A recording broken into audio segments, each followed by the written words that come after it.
Hey guys! Tonight we're taking a deliciously deep dive into something you probably think about every morning, but rarely consider the historical gravitas of breakfast. Specifically, we're going to butter up to the humble origins of colonial American breakfast foods. Imagine, if you will, the faint scent of wood smoke curling from a distant chimney, the gentle clatter of earthenware, and the soft crackle of a fire as dawn breaks over a rugged, untamed landscape. You're tucked in, warm and cozy. But out there, centuries ago, someone was probably just stirring, preparing a meal that would fuel a day of hard labor. A meal that bears little resemblance to your avocado toast. You probably won't survive this without at least one craving for something incredibly bland and historically accurate.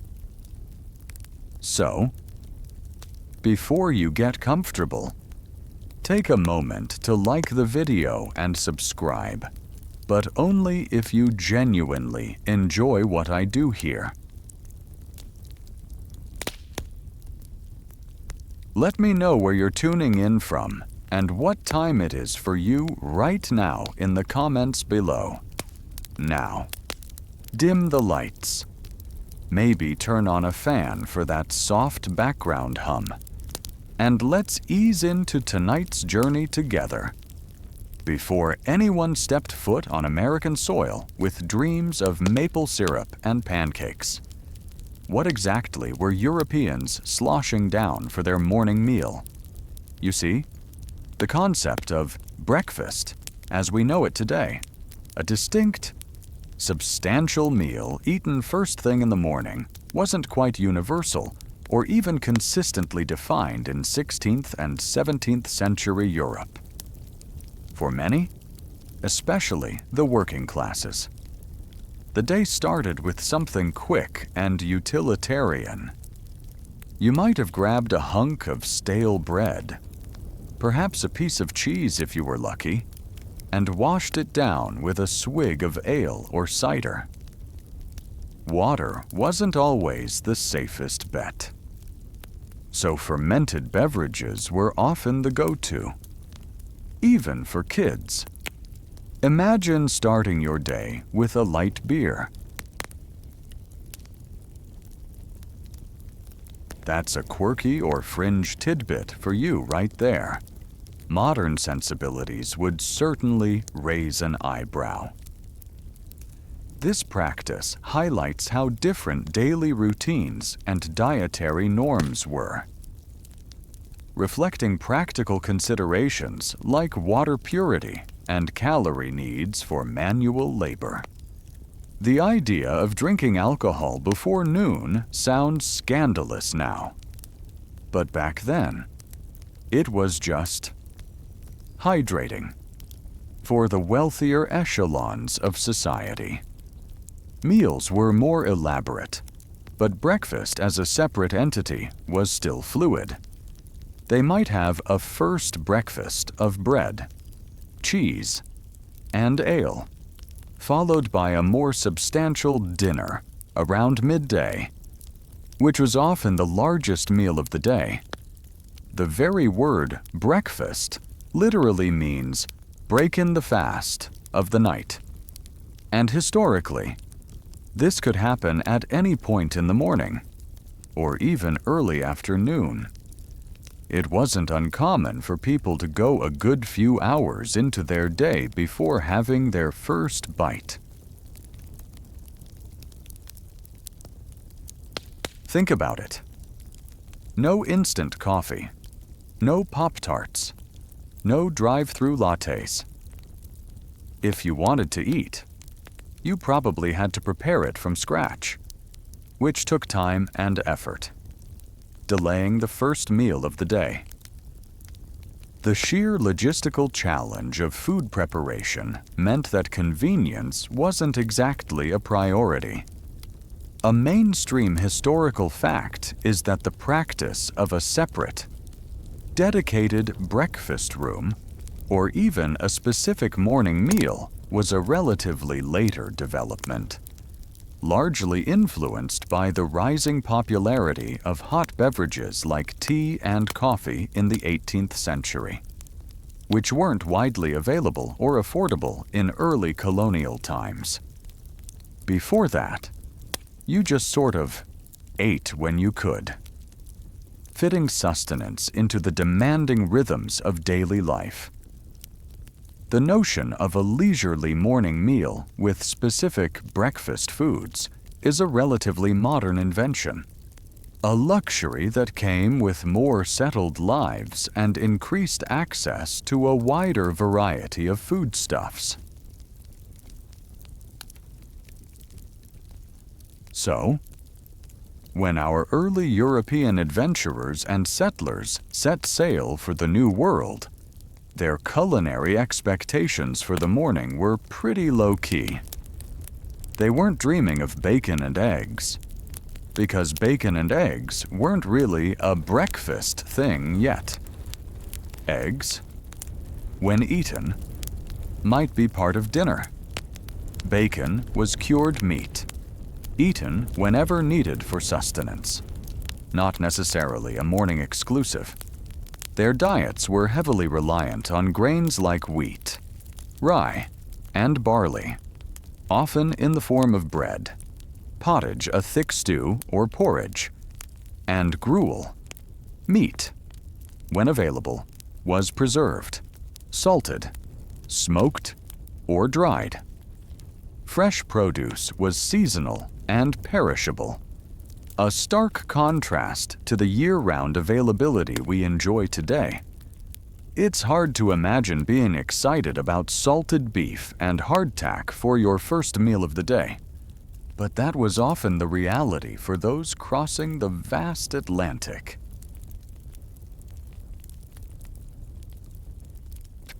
The sheer deprivation and limited variety of food on these long voyages would have further accustomed them to a minimal and uninspiring diet. Historians still argue whether the perceived lack of a formal breakfast in early modern Europe influenced the initial, often chaotic, food habits in the fledgling American colonies, or if the sheer struggle for survival simply dictated all meal patterns. It's a chicken or egg question, really. But the outcome was the same, a very utilitarian approach to morning eating. Either way, they weren't exactly heading to a land flowing with milk and honey, at least not in the breakfast sense. The challenges of establishing new settlements, taming wild landscapes, and surviving harsh winters meant that food was first and foremost about calories and basic sustenance, not culinary delight. The idea of a diversified, enjoyable breakfast was a distant dream for many early colonists, whose main goal was simply to survive another day in a challenging new world. As you gently drift from the pre-colonial European dining habits, imagine the sheer sensory overload our early European explorers and settlers must have experienced upon first landing in the Americas. It wasn't just a new land, it was a new world, teeming with unfamiliar flora and fauna, and, crucially for our story, entirely new food sources. You'd step off that cramped, rocking ship, dizzy from months at sea on a diet of hardtack and salted meat, and suddenly be confronted with a vibrant, bewildering array of plants and animals that had no European equivalents. It was like landing on another planet, but with more mosquitoes and fewer spaceships. The first culinary encounters were, naturally, a mix of desperate necessity and cautious experimentation. These early arrivals weren't exactly trained botanists or intrepid chefs. They were often sailors, soldiers, or desperate families simply trying to survive.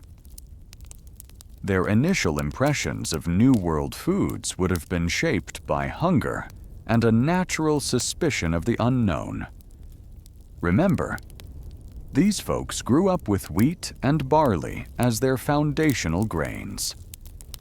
Suddenly, they were looking at fields of something entirely different. Something the indigenous peoples called maize, or what we now know as corn. You can almost hear the whispered conversations, filled with both apprehension and curiosity. Is it edible? Will it poison us? Is it squishy? A mainstream historical fact is that the indigenous peoples of the Americas had developed sophisticated agricultural systems over millennia, cultivating a vast array of crops unknown in Europe.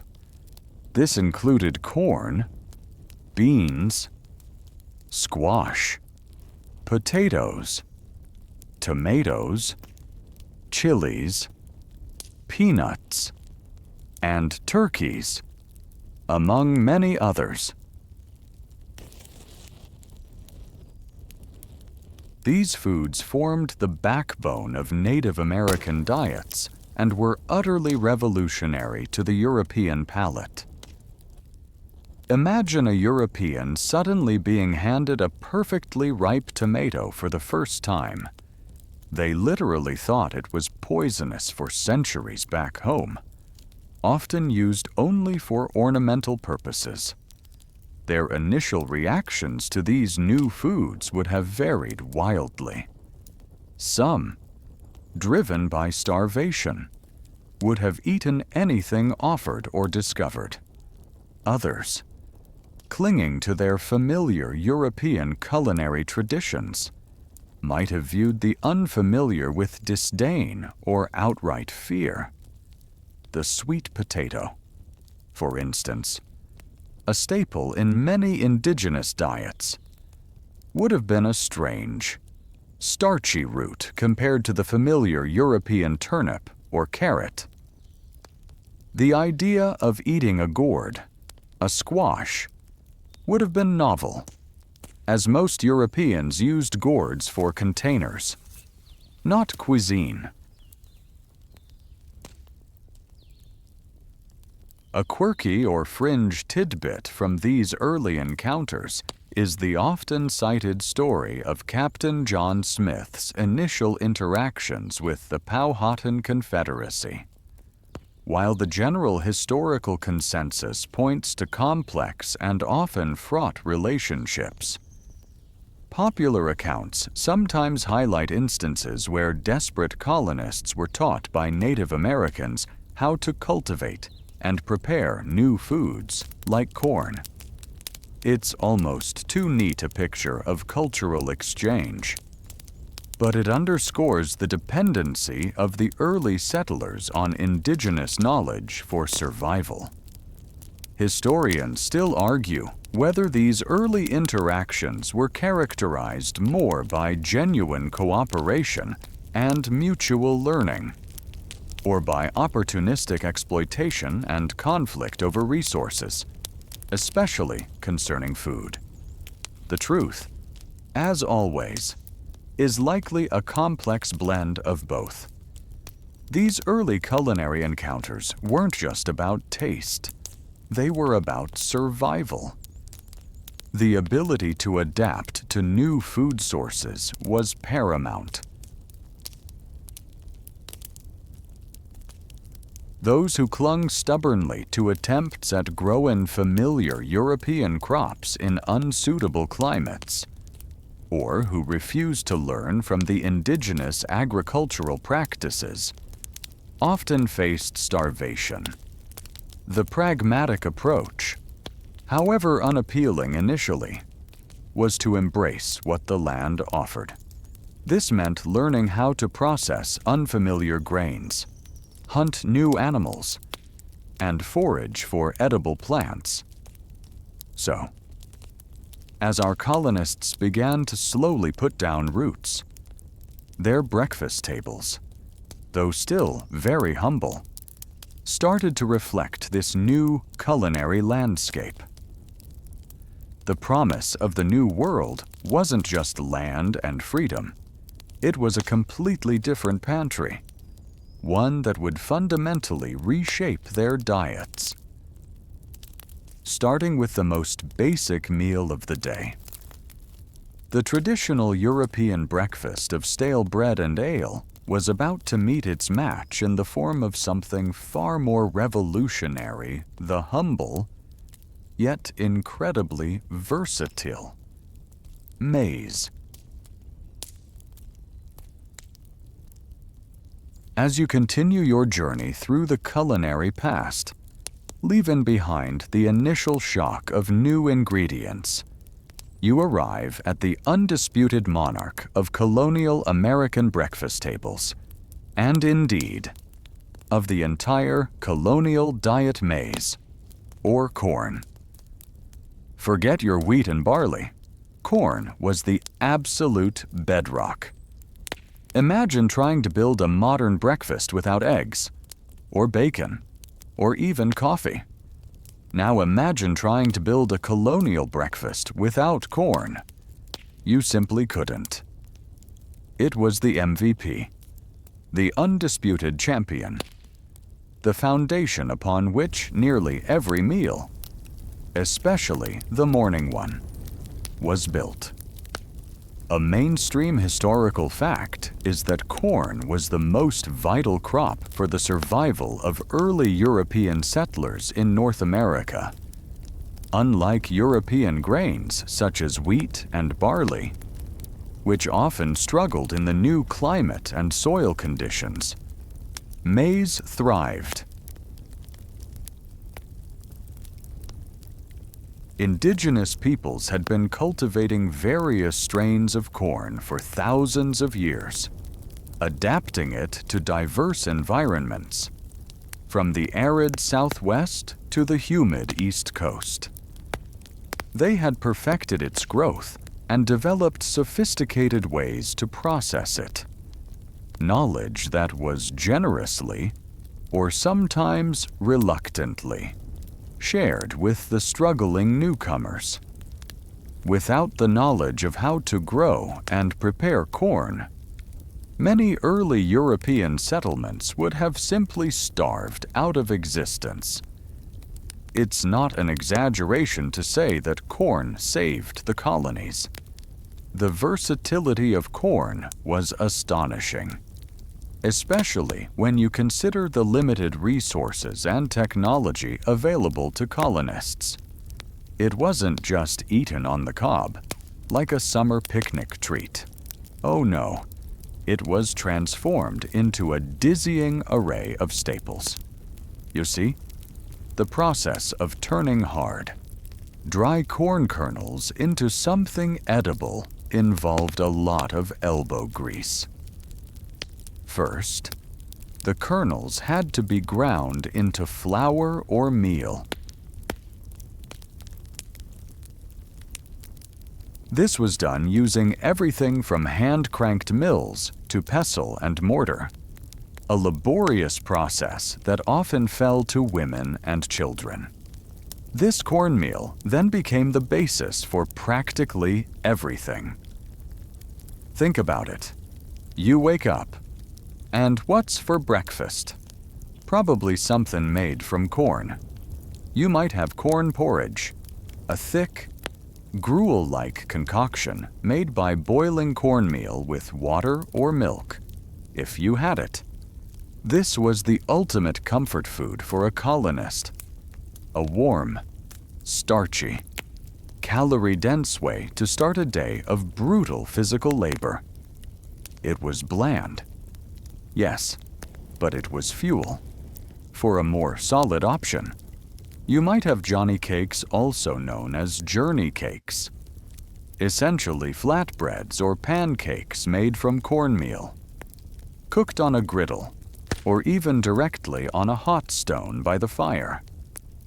A little bit of fat, maybe some molasses if you were fancy, and you had a filling, if somewhat monotonous, breakfast.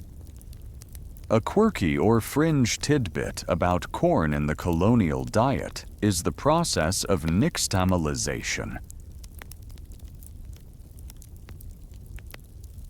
This is an ancient Mesoamerican method of treating corn kernels with an alkaline solution like lime water or wood ash lye before grinding. This process might sound complicated, but it drastically improves the nutritional value of corn by making niacin vitamin B3 more available and improving the balance of amino acids.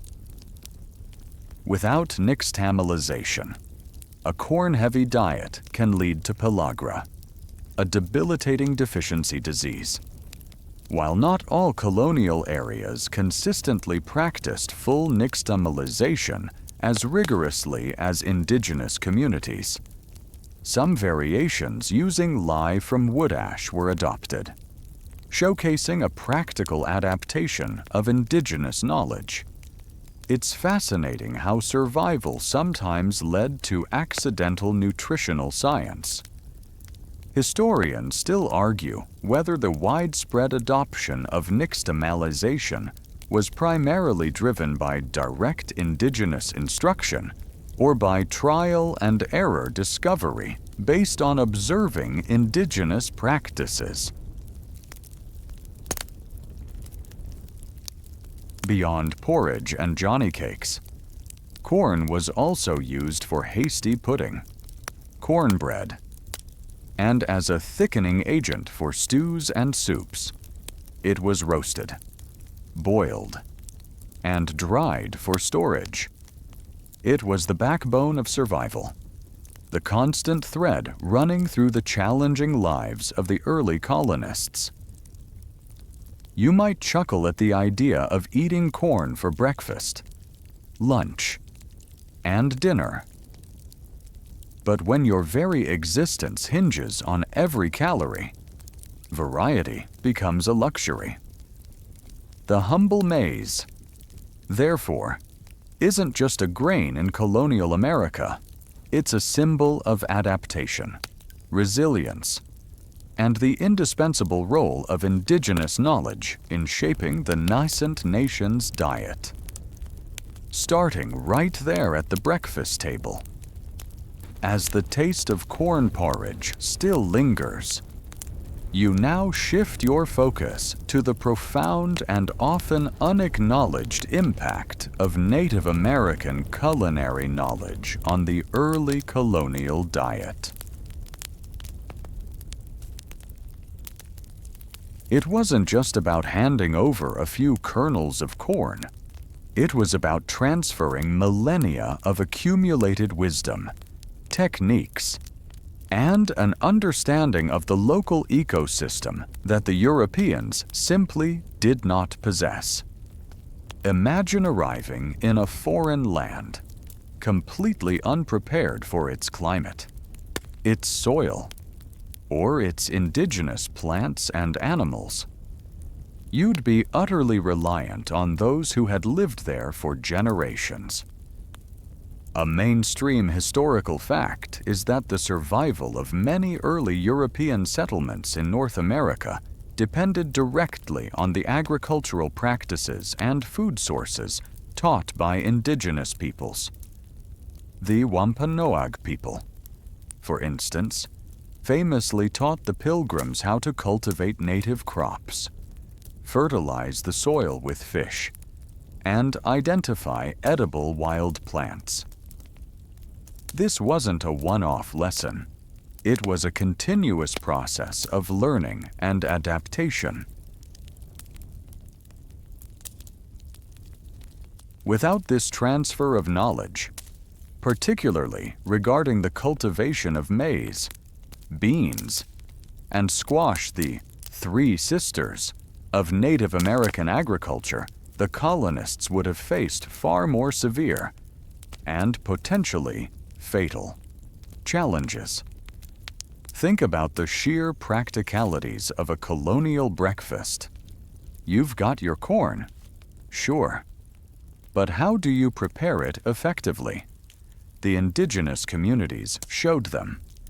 They taught them how to grind corn into meal, how to leach toxic substances from certain wild plants like acorns to make them edible, and how to preserve foods through smoking and drying. These were not minor tips. These were essential survival skills. The colonists, coming from a European agricultural tradition focused on wheat and animal husbandry, were utterly ignorant of the bounty and potential pitfalls of the New World. The influence wasn't just in raw ingredients, but in cooking methods as well. Open-fire cooking, stewing, and baking in earth ovens were common indigenous practices that influenced colonial kitchens. You might imagine a colonist, initially trying to replicate a European oven without success, then observing how the local inhabitants used hot stones or pits to cook food, leading to the eventual adoption of such methods. The development of cornbread, for example, a staple still enjoyed today, is a direct culinary descendant of Native American cooking techniques for preparing corn.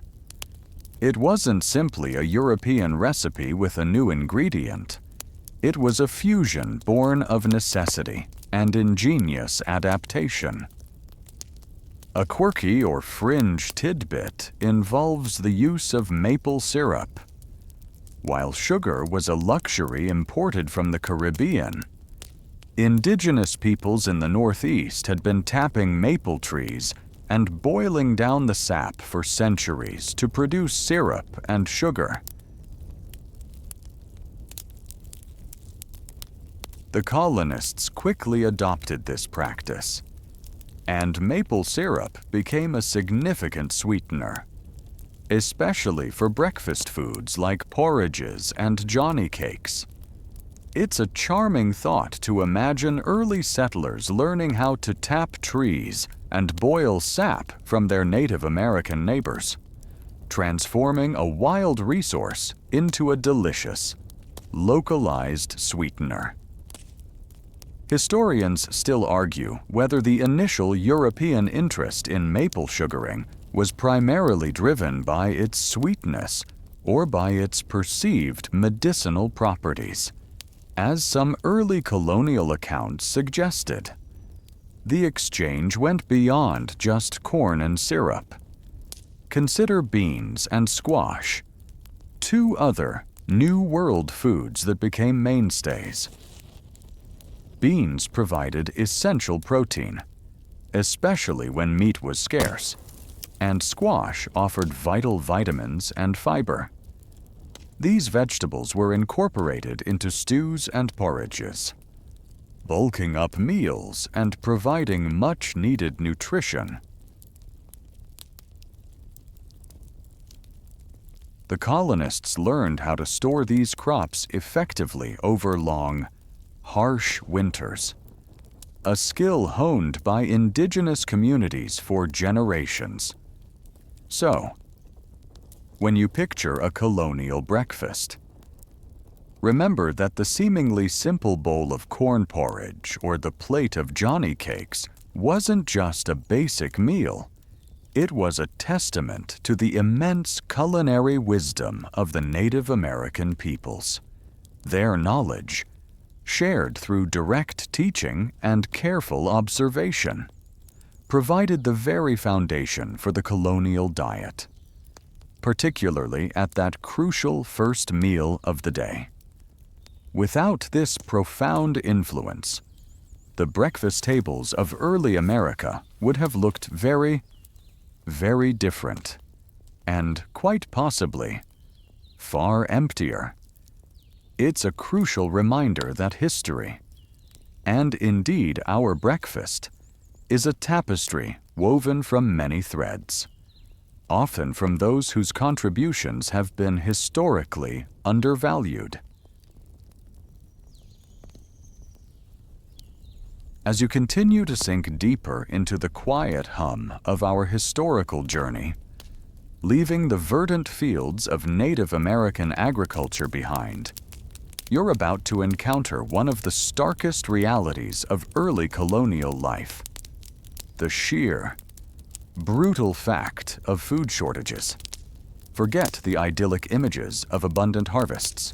For many, many years, especially in the nascent stages of settlement, life was a relentless, often losing, battle against hunger. Imagine yourself in a tiny, drafty cabin, the wind whistling through the cracks, and the gnawing emptiness in your stomach echoing the vast, untamed wilderness outside. You probably wouldn't be dreaming of a fluffy pancake breakfast, because your primary concern would be simply finding enough calories to survive until tomorrow. A mainstream historical fact often highlighted in accounts of early settlements like Jamestown and Plymouth is the starving time. These periods of severe famine, usually occurring during harsh winters or due to unforeseen crop failures, decimated populations. In Jamestown, for example, during the winter of 1609-1610, over 75% of the colonists died from starvation and disease. The Pilgrims at Plymouth also faced incredibly difficult first years, relying heavily on Native American assistance to prevent total annihilation. These weren't isolated incidents. Food insecurity was a persistent, terrifying shadow hanging over nearly every early colonial endeavor. It reminds us that colonial life wasn't a quaint picnic. It was a desperate struggle for survival.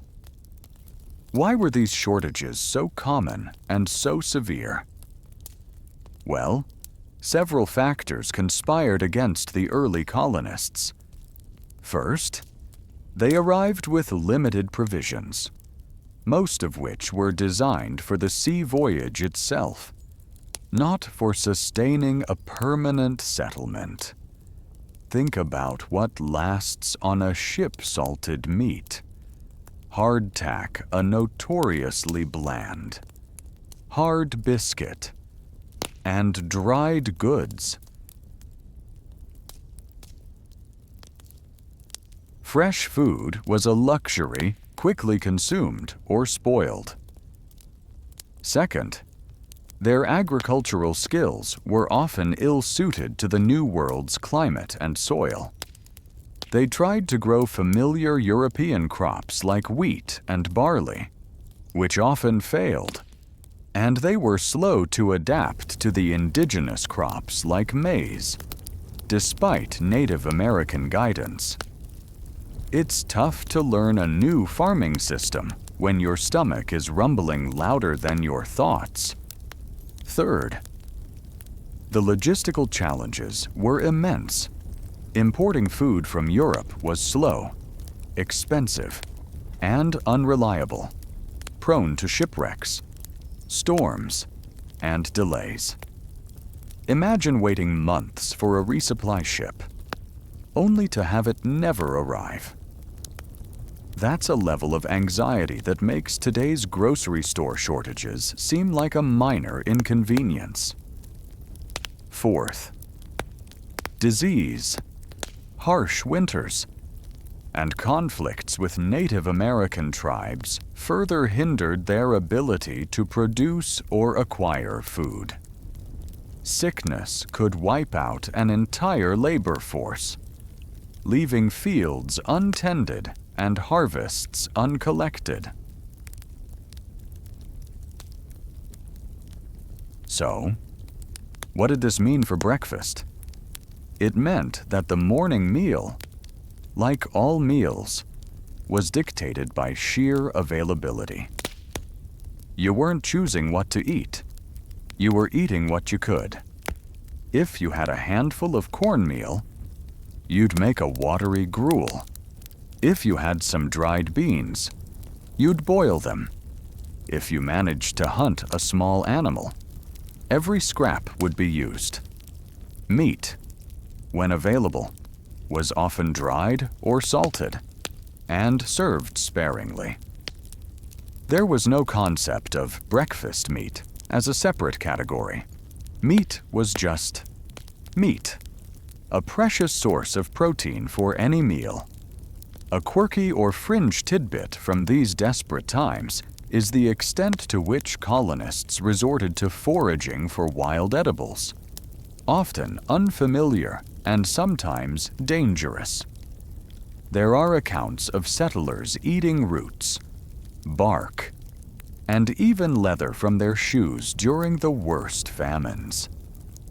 While perhaps an exaggeration in some cases, it illustrates the extreme lengths people went to avoid starvation.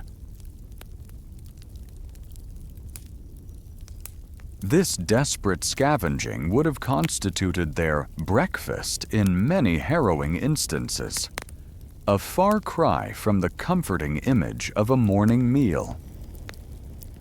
Historians still argue whether the extreme reliance on foraging during these starving times led to a more permanent integration of wild plants into the colonial diet, or if it was primarily a temporary survival strategy that faded as agricultural stability improved. The lack of consistent food also had profound social and psychological impacts. It fostered a deep-seated conservatism about food. Waste was unthinkable, and every crumb was precious. It shaped culinary traditions, favoring dishes that were simple, stretched well, and utilized whatever meager ingredients were available. The idea of a diversified, enjoyable breakfast was a distant dream for many early colonists, whose main goal was simply to survive another day in a challenging new world. This constant struggle to fill the belly laid the foundational, humble nature of many colonial breakfast foods, a direct consequence of simply trying to stay alive. As you emerge from the bleakness of the starving time, a fundamental truth about colonial sustenance becomes clear. Bread was not just a food, it was life itself. Imagine a time before packaged goods, before cereals, before anything resembling a pre-made meal. Every single meal, especially breakfast, revolved around some form of grain.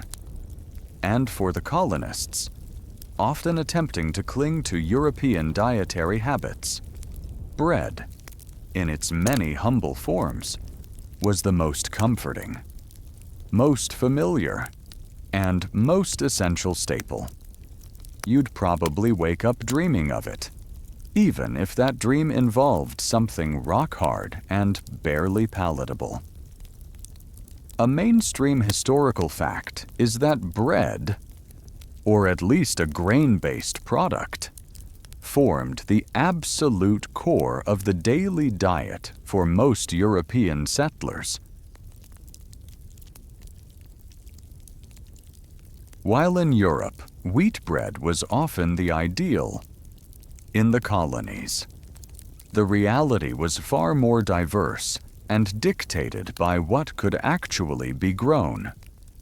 Initially, attempts to cultivate European strains of wheat often failed in the unfamiliar American climate and soil, pushing colonists towards reliance on native grains like corn.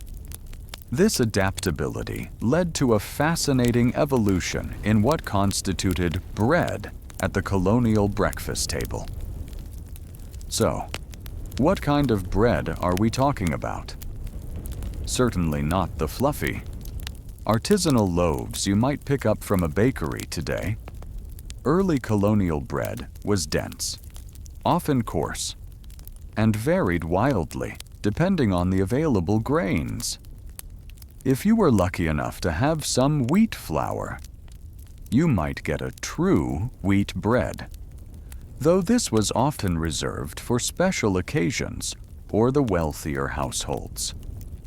More commonly, you'd encounter rye bread, or even barley bread, which were heavier and darker. But the real workhorse, especially for breakfast, was cornbread. This wasn't the sweet, cake-like cornbread you find today. Colonial cornbread was often made with just cornmeal, water or buttermilk, and maybe a little fat. It was baked in a hot ash pit, a cast iron skillet, or a Dutch oven over an open fire. You might have eaten it warm, straight from the heat source, perhaps with a bit of butter if you had it, or crumbled into milk or a bowl of porridge. It was filling, relatively easy to make once you had the cornmeal, and crucially, provided sustained energy for a day of demanding labor. It was also incredibly versatile. A slab of cornbread could be a breakfast, a lunch, or a component of dinner. A quirky or fringe tidbit about colonial bread is the phenomenon of ship's biscuit, or hardtack. While primarily a food for long sea voyages, any leftover hardtack would certainly have found its way to early colonial tables, especially during periods of scarcity. Imagine a cracker so hard you could break your teeth on it, designed to last for months without spoiling. It was often eaten by dunking it in water, ale, or stew to soften it. The idea of starting your day chewing on something that could double as building material is a testament to the sheer desperation for calories. Historians still argue whether the enduring preference for coarse, dense breads in certain colonial regions was solely due to the availability of grains, or if it also reflected a cultural carryover from the simpler, heavier breads common among the European working classes. Beyond loaves, grains appeared in other forms. Johnny cakes, as we touched on earlier, were a kind of flatbread or pancake made from cornmeal, cooked quickly on a griddle or griddle stone.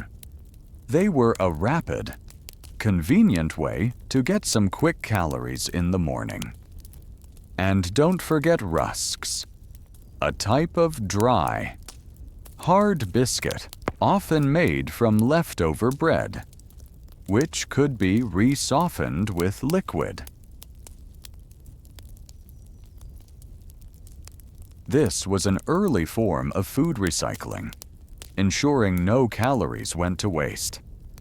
So, when you picture a colonial breakfast, remember that bread, in all its humble, coarse, and often corn-based glory, was the unyielding centerpiece.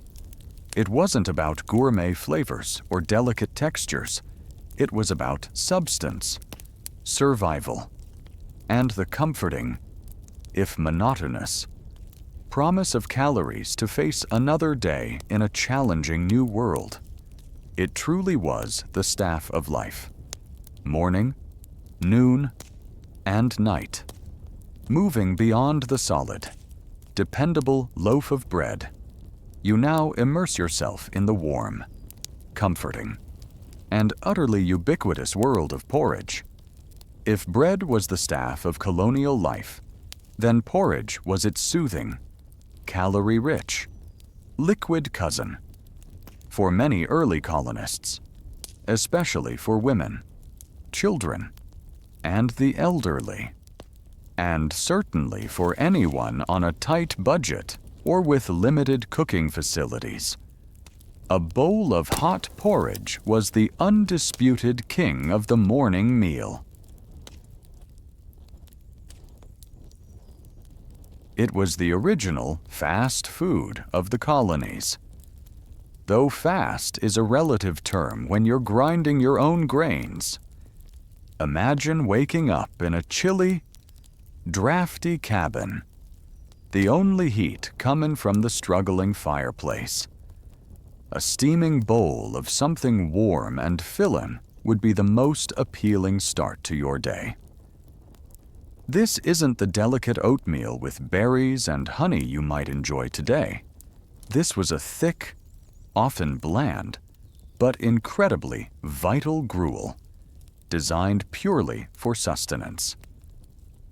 A mainstream historical fact is that various forms of pottage or gruel, made from boiled grains, were a dietary staple across social classes in Europe long before colonization.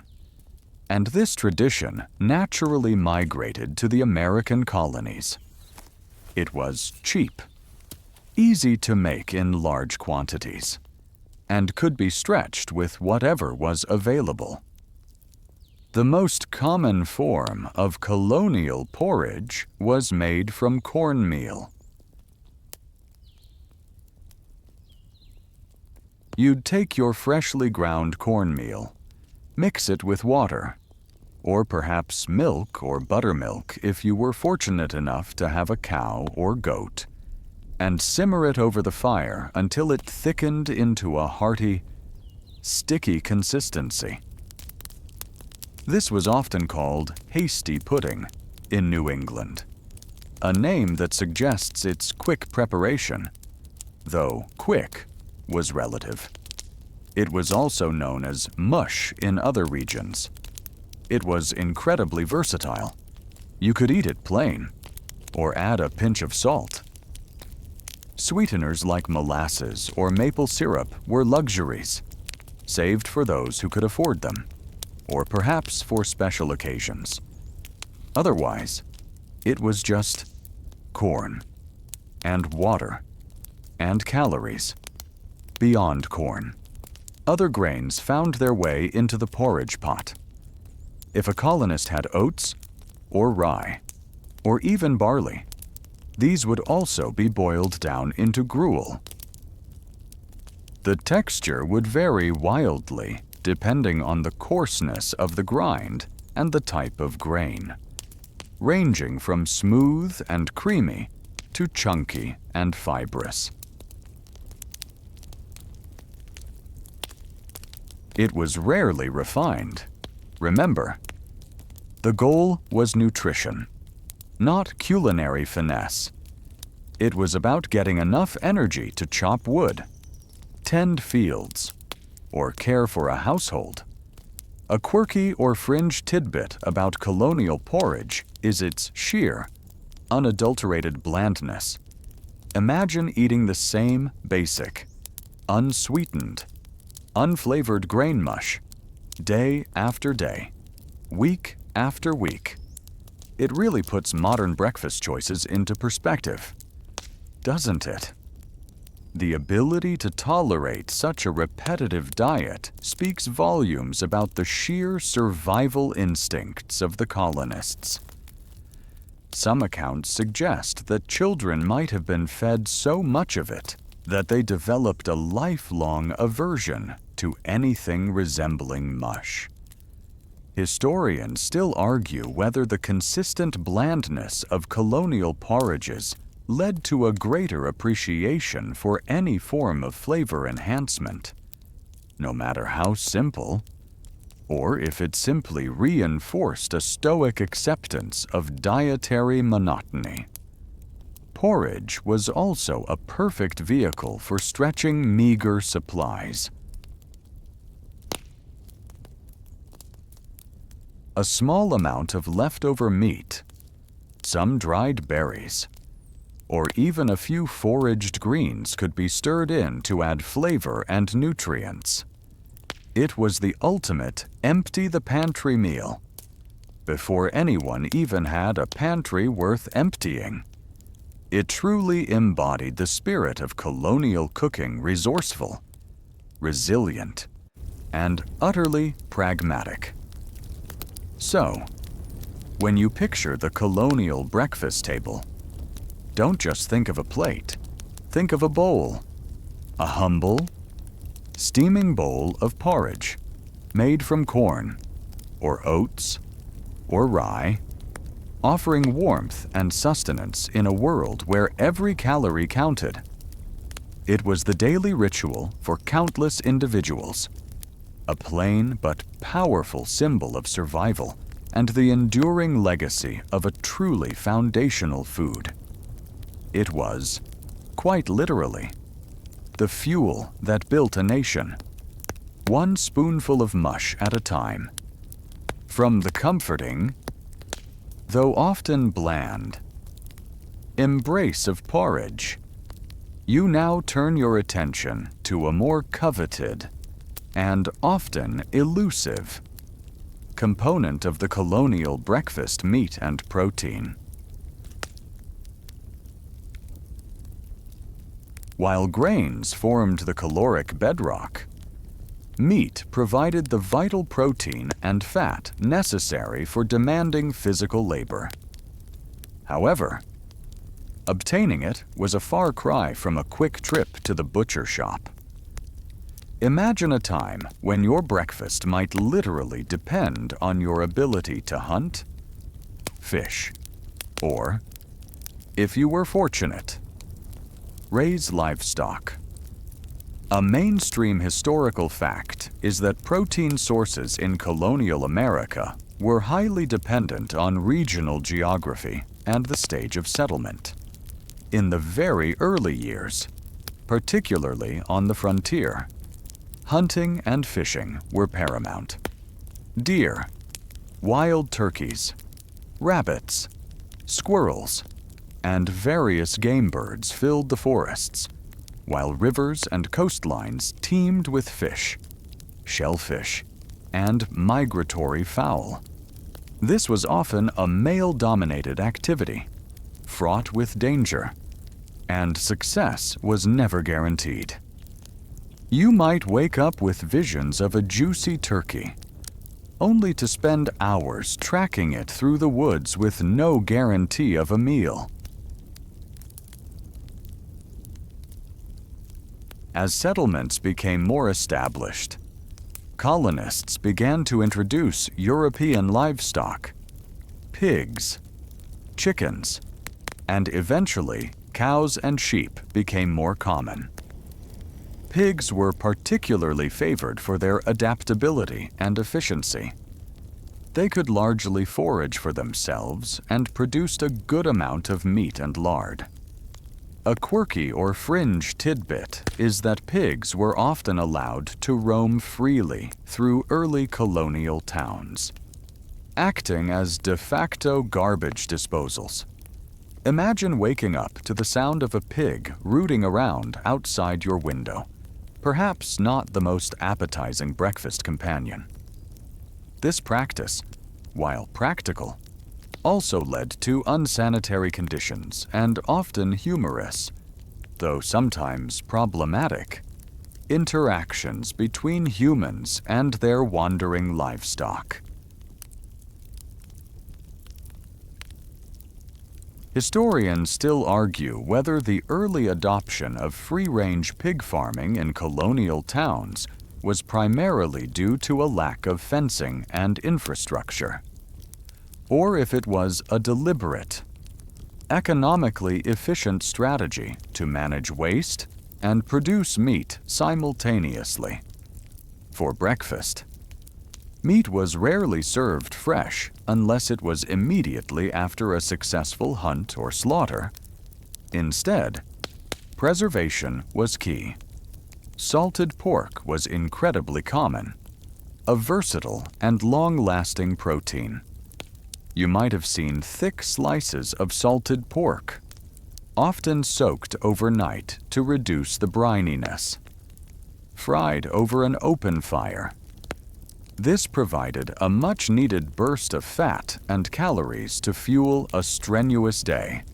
Bacon, while not the crispy strips we know today, was also a form of cured pork, often thicker and fattier, used more as a flavoring agent or a substantial, chewy chunk of sustenance. Eggs, from chickens or wild birds, were certainly consumed when available. But they weren't the ubiquitous breakfast food they are now. Chickens were primarily raised for their eggs, which were a valuable source of protein. But laying could be inconsistent, especially in harsh weather. If you got an egg for breakfast, it was a treat. Perhaps boiled or scrambled into a basic mush. Fish, especially dried and salted cod in New England, was another crucial protein source. For coastal communities, dried fish might be rehydrated and cooked for breakfast, offering a significant and relatively reliable source of calories. Imagine a breakfast of tough, rehydrated cod, perhaps boiled or fried, served alongside your cornmeal porridge. It wasn't gourmet, but it kept you alive. So, while the colonial breakfast was overwhelmingly grain-based, the addition of meat, however infrequent or preserved, was highly prized. It represented successful hunting, efficient husbandry, or a successful trade. It was a sign of relative prosperity and, more importantly, provided the essential fats and proteins that allowed colonists to endure the relentless physical demands of their new lives. The humble piece of cured meat on a colonial breakfast plate was far more than just food. It was a testament to hard-won survival. Having considered the vital role of grains and the sometimes elusive presence of meat, let's now churn our way into the more comforting, though still humble, contributions of dairy to the colonial breakfast table. You might imagine vast, green pastures filled with contented cows. But the reality for many early colonists was a bit more challenging. While milk, butter, and cheese eventually became staples, their availability and role in the morning meal were often dictated by circumstance, season, and the sheer effort involved in animal husbandry. A mainstream historical fact is that European settlers brought various domesticated animals, including cattle, goats, and sheep, to the Americas. However, establishing thriving herds was a gradual process. Early imported livestock often struggled with new diseases, predators, and unfamiliar forage. It took time for populations to grow and adapt to the colonial environment. This meant that fresh milk was often a precious commodity, especially in the earliest, most precarious settlements. Imagine a single cow serving an entire village. Every drop of milk would be carefully rationed. For breakfast, fresh milk was indeed a luxury. If a family had a milking cow or goat, The morning's yield might be used to thin out a bowl of cornmeal mush or hasty pudding, making it richer and more palatable. This simple addition would transform a bland gruel into something significantly more nourishing and satisfying. You can almost taste the creamy texture, a welcome contrast to the often dry or fibrous grain dishes. However, milk was highly perishable, especially in a world without refrigeration.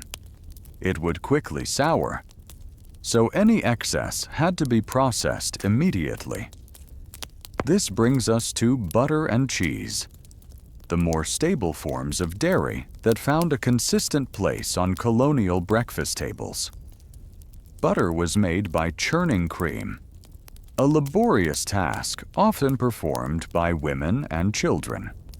Once churned, it could be salted and stored for longer periods.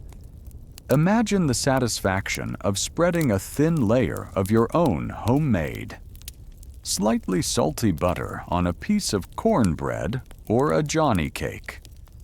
It was a caloric powerhouse, providing much-needed fat in a diet often lacking in diverse fat sources. Cheese, too, was a staple.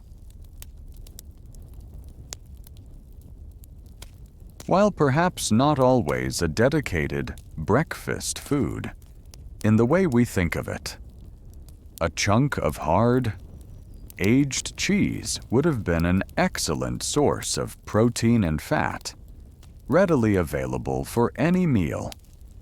You might grab a piece of cheese along with your bread as you head out for a day of work, constituting a quick, no-fuss breakfast. The variety of cheeses would have been limited, likely resembling hard, artisanal farmhouse cheeses, often with a robust, perhaps even pungent, flavor. A quirky or fringe tidbit about colonial dairy is the practice of consuming buttermilk. This wasn't just the byproduct of butter churning. It was often highly valued for its slight acidity and tangy flavor, making it a popular liquid for baking cornbread or for drinking, especially when fresh milk was unavailable or had soured. Some colonists would even drink it warm, a surprisingly refreshing beverage on a cold morning. This highlights a resourceful approach to food, ensuring that no part of the dairy process went to waste. Historians still argue whether the preference for buttermilk in certain regions was purely a matter of resourcefulness, or if it also reflected a pre-existing European culinary tradition that found a natural fit in the colonies. The availability of dairy also varied significantly by region and household. In well-established farming communities, dairy products would be more common. On the frontier, or for poorer families, a cow might be a distant dream, and their breakfasts would be entirely dairy-free. For those with access, however, milk, butter, and cheese provided essential nutrients and added a touch of richness to otherwise very simple morning meals. They were fundamental building blocks of colonial nutrition, quietly supporting the hard work of building a new life. Having explored the foundational grains, the crucial proteins, and the comforting dairy, you now turn your attention to a truly delightful, albeit often scarce, aspect of the colonial breakfast sweeteners and flavorings. In a world dominated by bland porridges and coarse breads, Any addition that could tantalize the taste buds was a welcome luxury, transforming mere sustenance into something approaching enjoyment. Imagine biting into a piece of cornbread that tasted of something other than corn. What a revelation. A mainstream historical fact is that refined sugar, imported from the West Indies, was incredibly expensive and thus a luxury item for most colonial households. It was primarily used by the wealthy or reserved for very special occasions like weddings or holidays. For the average colonist, a spoonful of granulated sugar in their morning gruel was simply not an option.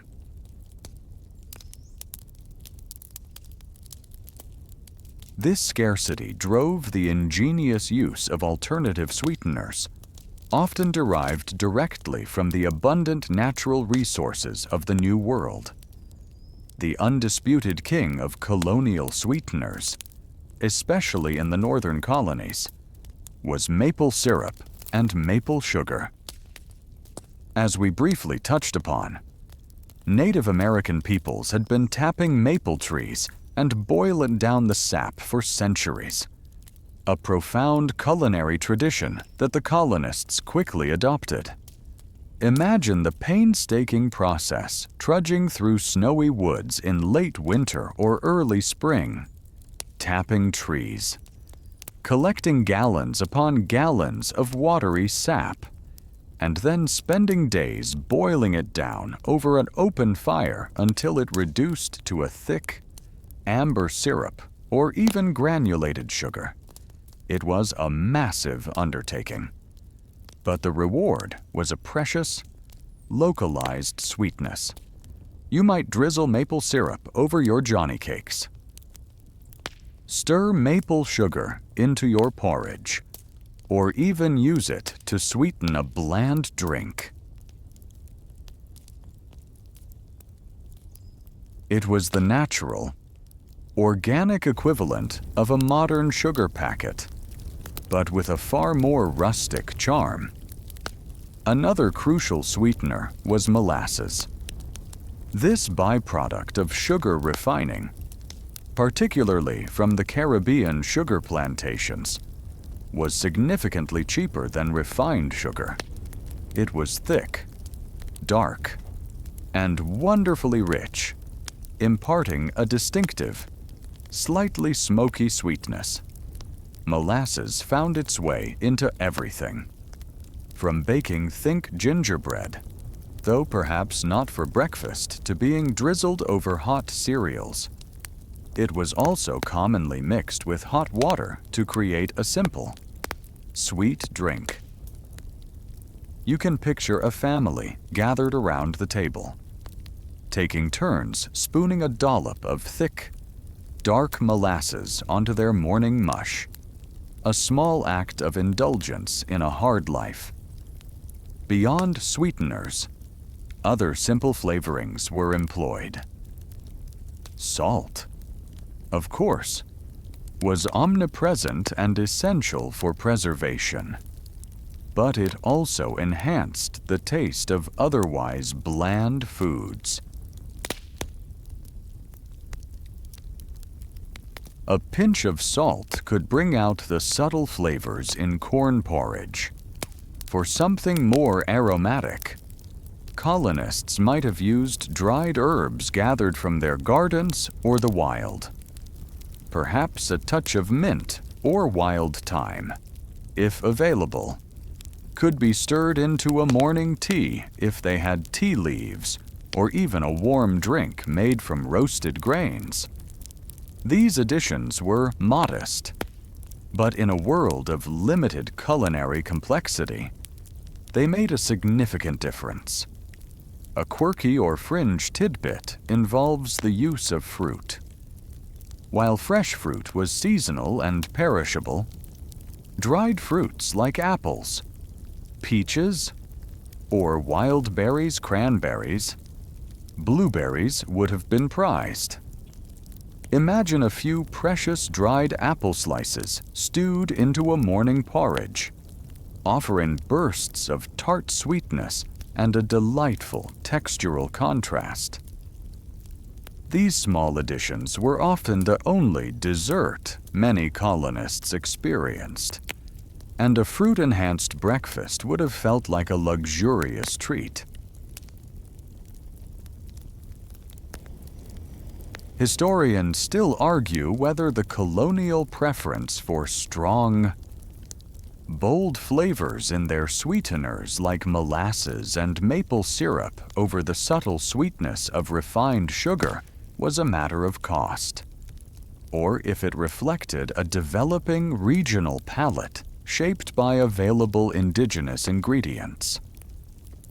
So, while the colonial breakfast was fundamentally about sustenance, the humble addition of sweeteners and flavorings, primarily maple syrup and molasses, provided moments of genuine culinary delight.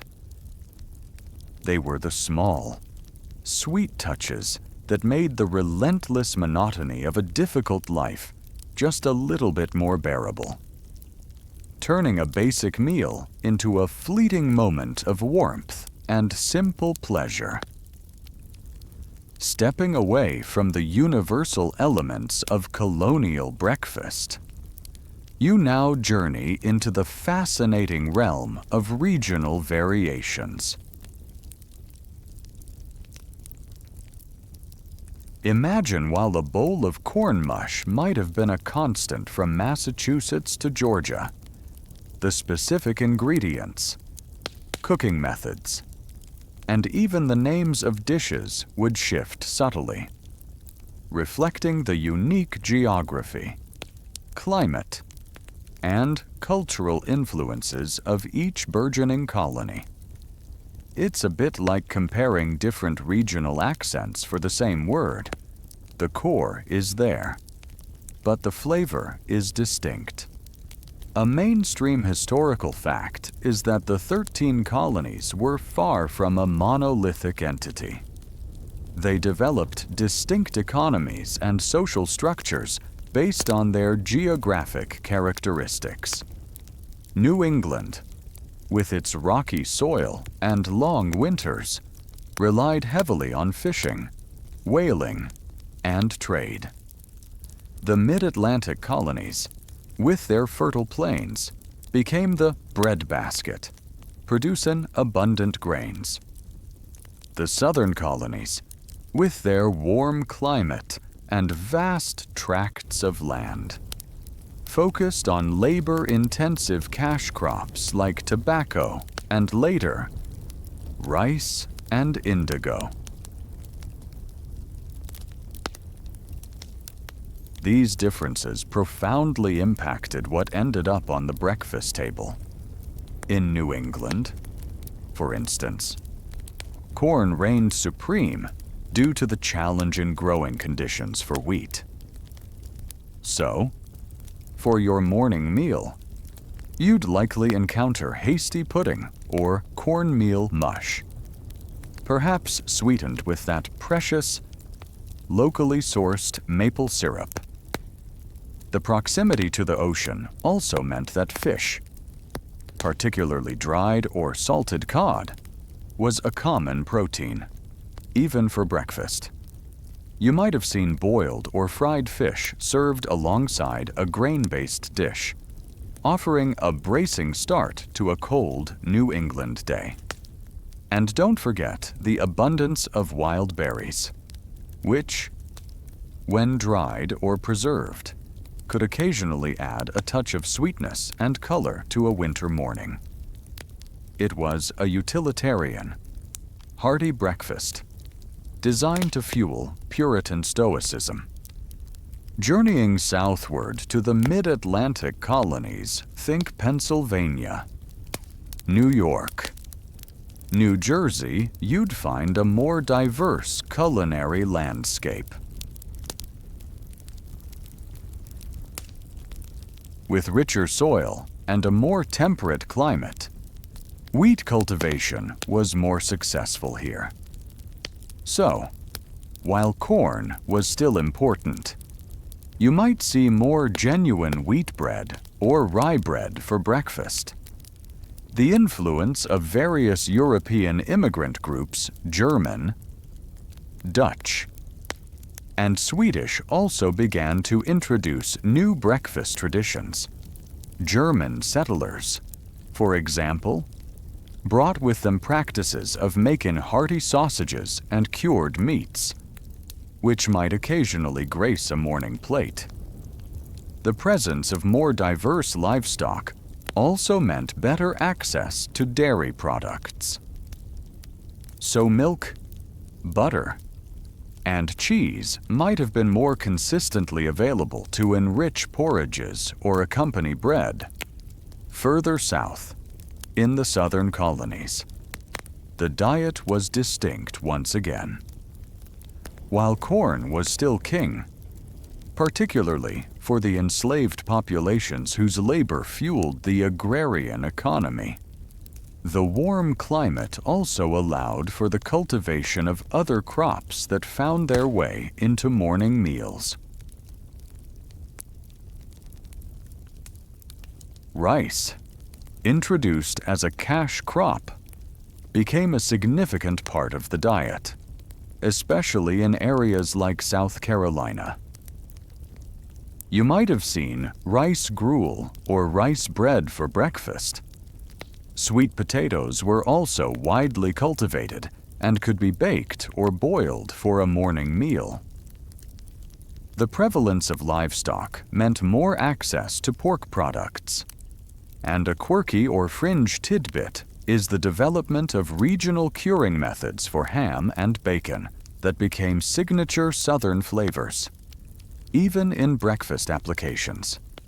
Imagine a thick slice of country ham, salty and rich, fried over a fire, a rare treat for many.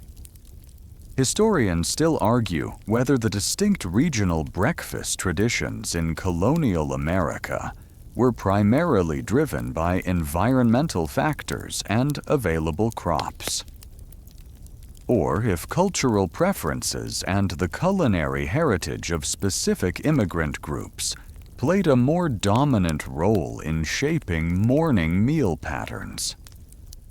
The truth is likely a blend of both, a delicious fusion of necessity and tradition.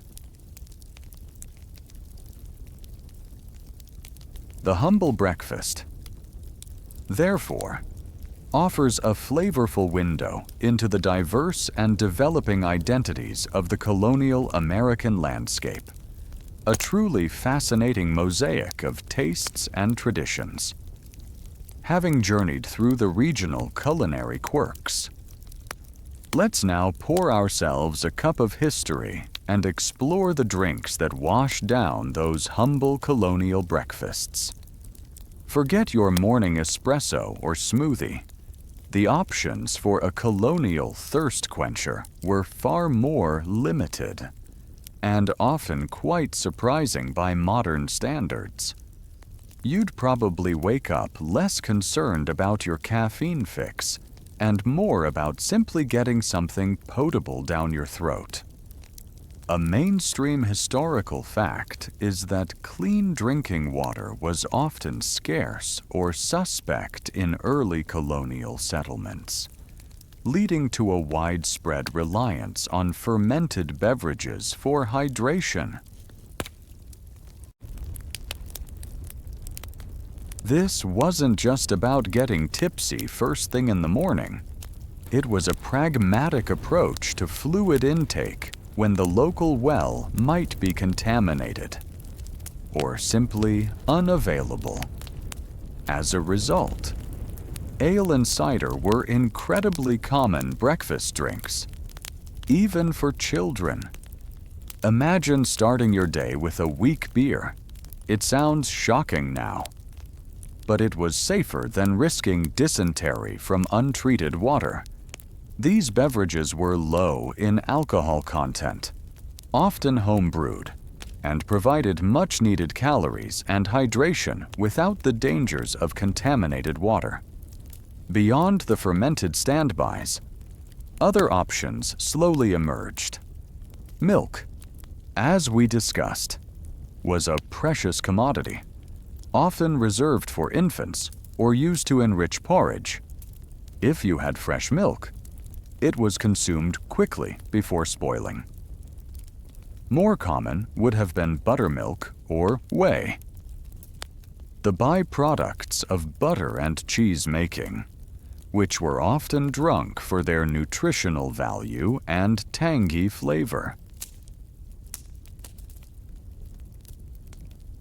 The hot beverages we associate so strongly with breakfast today, coffee and tea, were initially rare and expensive luxuries in the colonies. Coffee was typically imported from the Caribbean or South America and would have been an extravagant indulgence, mostly for the very wealthy or consumed in urban coffee houses, which often functioned more as social and business hubs than breakfast spots. For the average colonist, a hot cup of real coffee was a distant dream. Tea, imported from Asia via England, also faced high taxes and was symbolic of British oppression leading up to the Revolution. While it gained some popularity among wealthier colonists, it was still far from a universal breakfast staple. So, what did most colonists drink if they weren't chugging ale? Often, they relied on small beer, a very low alcohol ale, cider, or various herb teas made from local plants if they sought warmth and a non-alcoholic option.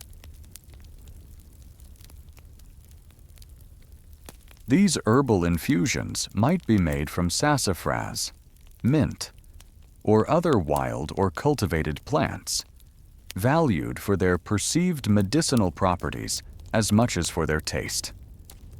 A quirky or fringe tidbit involves the use of coffee substitutes. Because real coffee was so expensive, colonists often roasted and ground various local grains or roots to create warm, dark, and often bitter drinks that vaguely resembled coffee. Think roasted chicory, dandelion root, or even corn kernels ground and brewed. Imagine sipping on a cup of corn coffee first thing in the morning. It definitely puts your modern coffee snobbery into perspective. Historians still argue whether the widespread adoption of these coffee substitutes was purely a matter of economic necessity, or if some colonists genuinely developed a preference for their unique earthy flavors, integrating them as a distinct part of the colonial palate. And then there was rum. While perhaps not a common breakfast drink for all, rum, distilled from molasses, a key colonial sweetener, was widely available, particularly in port towns. It could be mixed with water or other liquids, providing a quick, potent kick, while likely more a general pick-me-up or a lunchtime addition. It's not inconceivable that some hearty souls might have had a splash of rum to start their day, especially after a particularly cold night. It was an era where the lines between beverages and medicine, sustenance and spirit, were much blurrier than today. So, the next time you reach for your morning beverage, spare a thought for the colonists. Their options were limited, often fermented, and sometimes just a creative substitute for the real thing. Their drinks, like their food, were a testament to resourcefulness and adaptation, driven by both necessity and the available bounty, or lack thereof, of the new land. Having explored the specific ingredients and beverages of colonial breakfast, let's now consider how the very ritual of breakfast evolved over time in the colonies. It wasn't a static affair. Meal patterns, like societies themselves, shifted, adapted, and eventually began to resemble something a bit more familiar to our modern sensibilities. Imagine the subtle changes happening over generations, transforming a mere act of survival into something with a bit more structure, perhaps even a touch of comfort. Initially, especially in the earliest, most desperate years of settlement, mealtimes were largely dictated by the demands of labor and the sheer scarcity of food. You ate when you could, often grabbing something quickly before heading out to the fields or workshop. There was little room for leisurely dining or a distinct breakfast ritual. It was a grab-and-go existence, where every calorie counted and every minute was precious. A mainstream historical fact is that in medieval and early modern Europe, the main meal dinner was typically eaten at midday, and a separate, early morning breakfast was often a quick, informal affair, if it happened at all. This pattern largely carried over to the early colonies, where the primary goal was to fuel the body for intense physical labor. As settlements became more established and agricultural practices improved, a degree of stability began to emerge. This allowed for more regularity in mealtimes.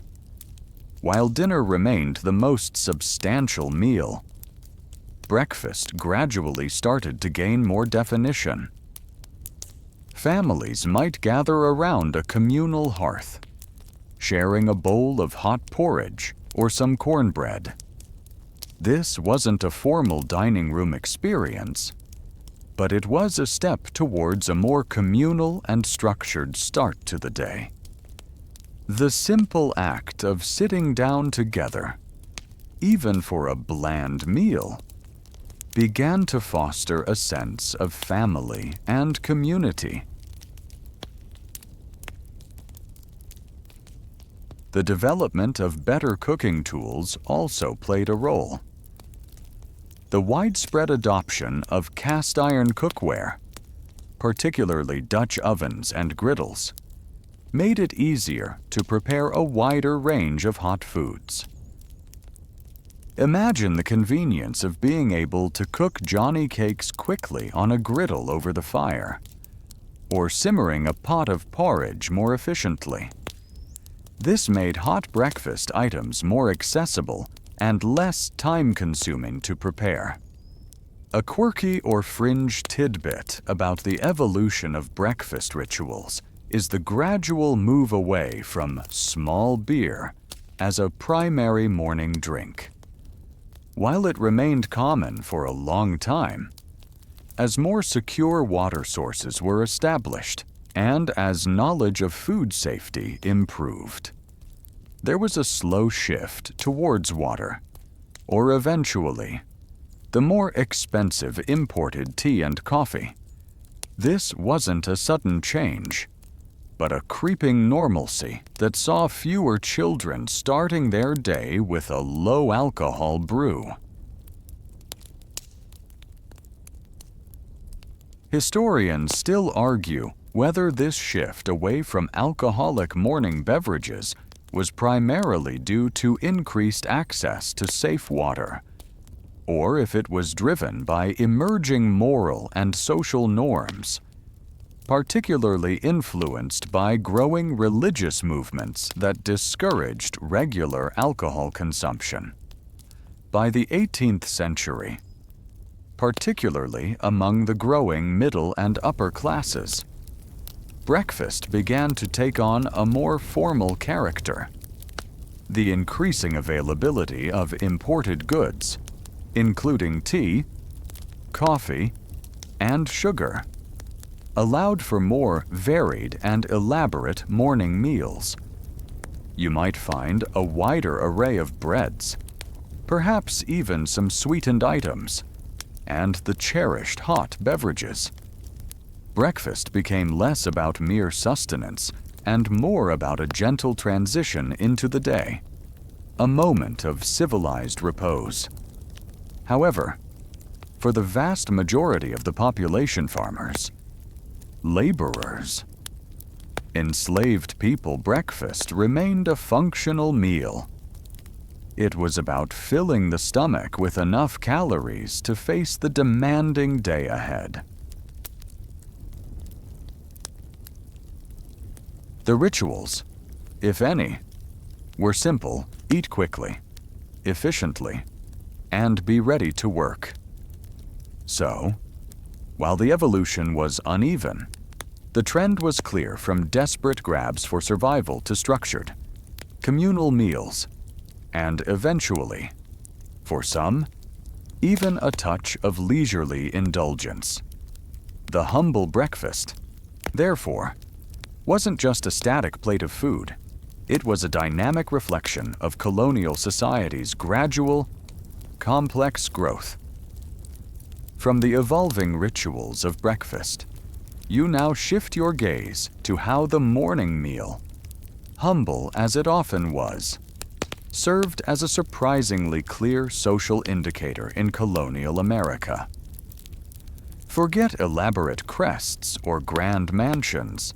Sometimes, all you needed was a peek at someone's breakfast table to get a pretty good idea of their social standing, their wealth, and their access to resources. It's a subtle language of food, speaking volumes about the complex social stratification of the nascent colonies. A mainstream historical fact is that colonial society, despite the popular myth of egalitarianism, was highly stratified, with distinct classes based on wealth, land ownership, occupation, and social connections. While there was more fluidity than in rigid European aristocratic systems, significant disparities existed between the wealthy elite, the burgeoning middle class of artisans and merchants, the yeoman farmers, and the vast population of indentured servants and enslaved individuals. These distinctions played out in every aspect of life, including what you ate for breakfast. For the wealthy colonial elite, breakfast could be a relatively elaborate affair, especially by the 18th century. Imagine polished wooden tables, perhaps even fine imported china, instead of rough-hewn planks and earthenware. Their breakfast might feature a wider variety of breads, including finer wheat loaves, perhaps even sweetened cakes or biscuits. They would have regular access to butter, cheese, and sometimes even eggs or cured meats like ham. Perhaps even some imported spices to flavor their porridge. And, crucially, they would be the ones regularly sipping on expensive, imported tea or coffee, often served with precious refined sugar. This was not just about sustenance, it was about display, a quiet assertion of their economic standing and their connection to European luxury. For the middling sorts, the skilled artisans, shopkeepers, and prosperous farmers' breakfast would be substantial and nourishing, but less extravagant. Their table would likely feature hearty cornbread, various porridges, and more consistent access to milk. butter, and perhaps some home-cured meat or eggs from their own chickens. They might occasionally afford molasses or homemade maple syrup for sweetness. While they desired comfort and sustenance, their meals would still largely be dictated by what could be produced locally or acquired through practical trade. They might have used durable pewter dishes rather than delicate porcelain, indicating comfort without ostentation. Then you have the yeoman farmers and the working poor, who comprised the majority of the population. For them, breakfast was primarily about fuel. It was the simple, reliable, and monotonous diet of cornmeal mush, perhaps thinned with water or buttermilk, coarse cornbread, and whatever dried or preserved provisions were available. Meat was a rare treat, often limited to what they could hunt or the occasional slaughtered animal. Sweeteners were practically unheard of, or limited to very sparse use of molasses or local honey. Their breakfast was about calorie intake for a day of hard labor. Nothing more. And tragically, at the very bottom of the social hierarchy were the enslaved populations. Their breakfasts were dictated by the brutal realities of their bondage. It was typically the most basic, cheapest, and easiest to prepare food. Available often just a ration of cornmeal, perhaps boiled into a gruel, sometimes with a little salt pork for meager protein. Their meals were about minimizing cost and maximizing the labor output, not about nourishment or dignity. A quirky or fringe tidbit is that while denied many basic human rights, some enslaved individuals managed to infuse their meager rations with flavor through ingenious use of wild foraged greens, herbs, or through shared culinary knowledge, creating dishes like hoe cakes, simple cornmeal flatbreads cooked on a hoe over a fire, which became a staple for survival. Historians still argue whether the enduring popularity of certain Southern breakfast dishes, like grits, a form of corn porridge, owes more to indigenous culinary practices or to the necessity and resourcefulness imposed on enslaved communities. So, when you consider the colonial breakfast, remember it was more than just food. It was a reflection of power, privilege, and stark inequality. The humble morning meal provided a quiet, yet profound, glimpse into the rigid, often unforgiving, social landscape of early America. As our journey through the humble origins of colonial American breakfast foods draws to a close, you find yourself looking forward, connecting those simple bowls of mush and hardtack to the vibrant, diverse breakfast plates of today. The lineage is perhaps not immediately obvious, but the threads of history are undeniably woven through every waffle, every pancake, and every bowl of grits you might encounter. It's a fascinating leap from utter necessity to indulgent choice.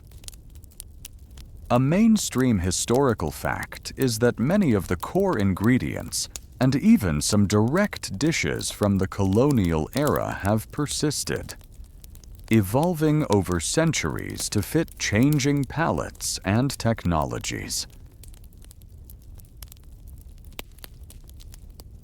Corn, our colonial MVP, remains a foundational grain. While you might not be starting your day with a bland bowl of boiled cornmeal mush, its descendants are everywhere. Think about grits, particularly prevalent in the American South, a direct lineal descendant of Native American and colonial corn porridges, or cornbread, now often sweetened and served as a side, but still retaining that characteristic texture from its humble origins. These aren't just historical curiosities, they are living culinary traditions. The principle of using available local resources, so crucial for survival in the colonies, also echoes in modern breakfast. While we no longer rely on wild foraging for every meal, the farm-to-table movement and a renewed interest in regional ingredients harken back to that earlier self-sufficiency. You might enjoy maple syrup on your pancakes today, perhaps unaware that you are partaking in a tradition perfected by Native Americans and adopted by early colonists as a vital alternative to expensive imported sugar. It's a delicious legacy. Sweeten his plates for centuries. The gradual shift from basic sustenance to a more varied, enjoyable morning meal, which we saw beginning in the later colonial period, continued exponentially through the 19th and 20th centuries. The Industrial Revolution brought mass production and cheaper, more accessible foodstuffs. The invention of things like milling technology for finer flours, refrigeration, and ultimately, breakfast cereals utterly transformed the morning table. Suddenly, you weren't boiling your own grains from scratch. You were pouring something out of a box. This represents a monumental leap in convenience that colonial Americans could only dream of. A quirky or fringe tidbit involves the curious evolution of bacon. While cured pork was eaten in colonial times for any meal, its specific association with breakfast as a crispy, fried strip only really took off in the late 19th and early 20th centuries, often promoted by marketing campaigns that sought to create a distinct American breakfast identity. So, the bacon and eggs you might consider quintessential breakfast fare are actually much newer innovations than you might think, built on the foundations of earlier meat consumption. Historians still argue whether the enduring emphasis on heavy, high-calorie breakfasts in American culture compared to lighter European breakfasts is a direct legacy of the colonial need for sustained energy for manual labor, or if it's more influenced by later industrial and dietary trends. Even the drinks have evolved. While the colonial reliance on ale and cider has largely vanished from the breakfast table for most, thankfully, coffee and tea eventually became ubiquitous, democratized by global trade and falling prices.